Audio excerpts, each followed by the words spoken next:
Well, the Halloween weekend is well underway. Ghosts and goblins all about. All over the place, right? Some more real than others out there, as our own paranormal investigation tried to find out.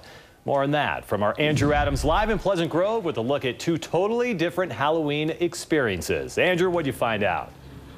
Well, actually, right now, Mike, we're at the Canyon Road haunt, 4416 North Canyon Road here in Pleasant Grove. And you want to talk about taking Halloween to the next level. Huge display behind me here. I'm joined by Sue Nickel.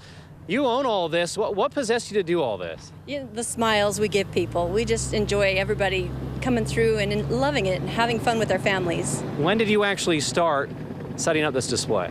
You know, we started doing this 5 years ago. It takes us about 2 weeks to put up, so we try to get it up by October 1st. Yeah, and we'll just move out of the way so you can get a little bit of a look at it. There actually looks like some robotic items here, and these were actually things that you made. Yes, everything that we've made, everything we've made is out of upcycled items, windshield wiper motors, anything I can get at yard sales, just things like that. Best news of all, proceeds benefit the local food bank. Now, these haunts are kid-friendly, but some that hang around the Salt Lake City and County building, not so much, as our investigation found out.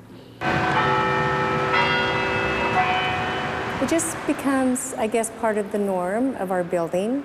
I just know not to be here late at night by myself. The Salt Lake City and County building, an imposing center of power since 1894, home to the mayor, city council, and apparently ghosts. As someone grabbed the side of my arm, and when I turned, no one was behind me. Jan Aramaki is a city employee. Walking these halls for the past 20 years, she's experienced plenty she can't explain. Okay, this is our back meeting room where one of our deputy directors used to sit. Aramaki says she always knew her coworker was in her office at night because she could hear her typing loudly.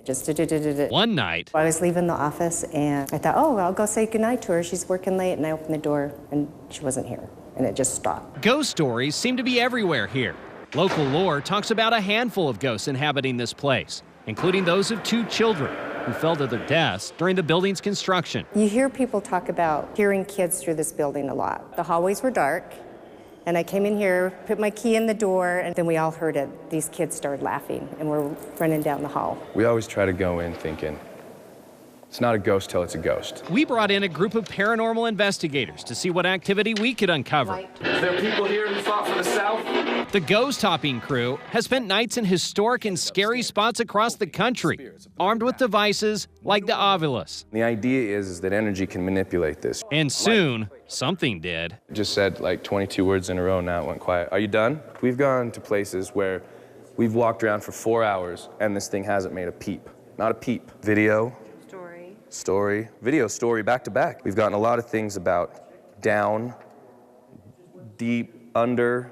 Which was interesting, because that was one place our investigation was to take us. A realm few ever see, deep under the city and county building, into a tunnel that connects to the city library across the street. It's very quiet. It has a very creepy feel down here. In past decades, it was used to transport jail prisoners, like convicted serial killer Ted Bundy, to court hearings. Let's give this a try.